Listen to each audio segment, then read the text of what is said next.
Season 5 of Halo Infinite has finally arrived. We are going to go over everything that you need to know about it and whether it's time to give Halo Infinite another chance.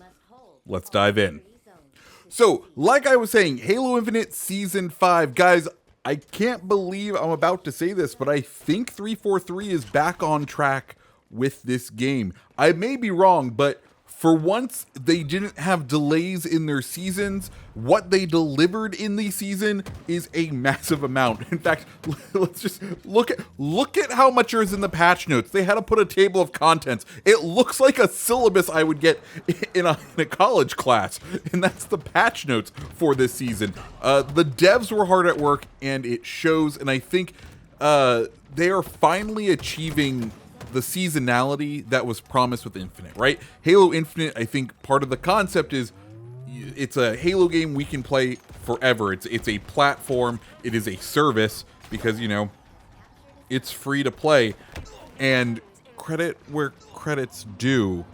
I think 343 is finally on the right track, is finally doing what needs to be done. And at this point, I'm going to go ahead and steal a phrase from a former president. They're doing what needs to get done to make Halo great again, and they are doing that, especially when it's a free-to-play game. So let's go ahead and go over what exactly got bundled in to this new season and talk about everything. So first things first, let's talk changes to the Battle Pass. Now, if you haven't dived into Halo Infinite before, their Battle Pass system, I think, is the best in the business.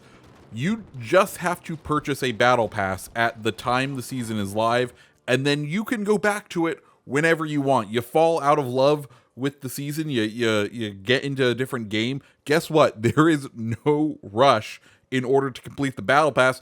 You can do it at your own leisure. And for me, that means I completed the first season, and then I got to the armor I wanted to in the second season, and same thing in the third season. And I didn't touch the fourth season, bought the Battle Pass, because, you know, might as well, never know when I want to come back to it. And then here in the fifth season, get to dive back in, and I can choose whatever Battle Pass I want to progress. Now, they have changed up the Battle Pass a little bit for this season.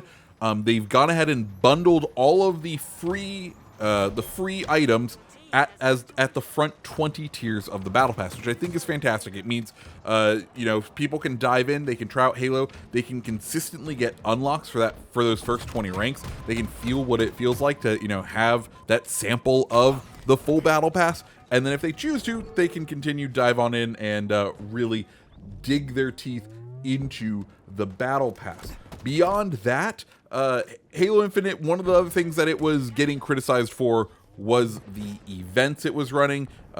Generally, it would be like 2 week long events where you'd have to play a specific mode, and well, they wouldn't go over well with the community sometimes. So what they've now done is they've created micro battle passes for these events. They're now calling them operations. They're going to last a little bit longer. You don't have to play you know, weird non-sequential weeks. They are a grouped set of time.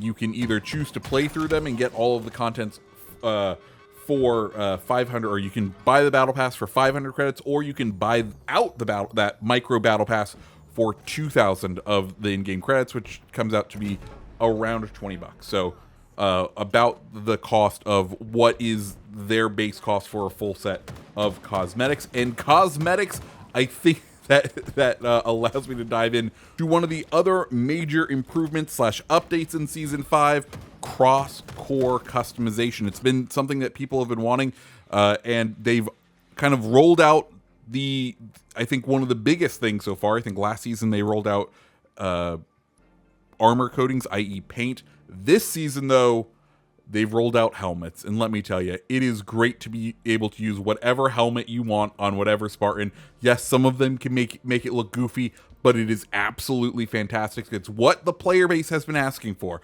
and if they can keep up the pace of, hey, okay, this update it was all about helmets. Next update, hopefully it's shoulders. Update after that, it's chest plates. Update after that, it's the knee pads. Like, if they can keep this pace up, I am absolutely here for it. Other little updates they have gone ahead and done. They are now going to give XP for the battle pass and for everything in custom games. So custom games with your friends actually reward you now for playing, which is great. So speaking of rewards, there is now actually a reward for maxing out your rank in the game. You get a set of campaign armor, which is pretty cool. It's nice to see a full set for progression here.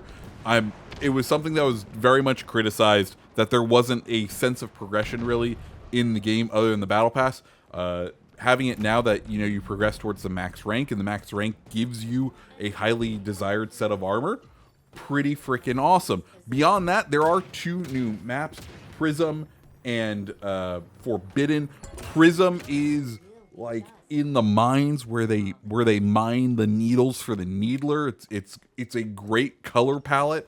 And then Forbidden feels like a jungle temple, and it feels it's a great tactical map. I think it's going to perform great for watching events, watching the pro players dance around and play on it.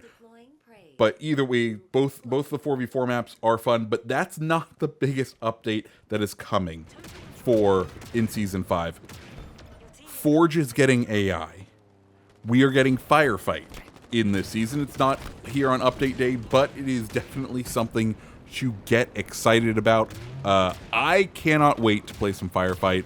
I hope we can. I'm sure we're getting XP granted in custom games. I'm sure we will get them in Firefight because I am just pumped. Additionally, there's been a bunch of other slew of updates to Forge, new backgrounds, new structures, new textures. Forge is getting the love, and Forge is also another huge part of Halo Infinite that I don't think a lot of people have fully explored yet. But guys, that is Halo Infinite Season 5. Like I said, there's been a ton of updates, a ton of changes in this season, and I think they're all incredible. I think Halo 343, they are finally doing what needs to be done to make this great game what it should have been from the beginning. It came out strong, and then it very much died out because it didn't have the content. The fact that the Forge maps are here, that the Forge stuff is progressing, that they're willing to put the Forge stuff into the playlists says a lot about what they are doing over there. I think they are doing a fantastic job, and I absolutely think if you haven't given Halo Infinite a chance, I think it's time to dive on in. And if you enjoyed it at all, if you enjoy that Halo gameplay, that Halo guns, grenade, melee sort of loop that Halo offers, now is the time to dive back in. It's actually pretty great. Anyways, guys, if you like this video, go ahead and hit the like button, hit the subscribe button, and I hope you have a fantastic rest of your day. See ya.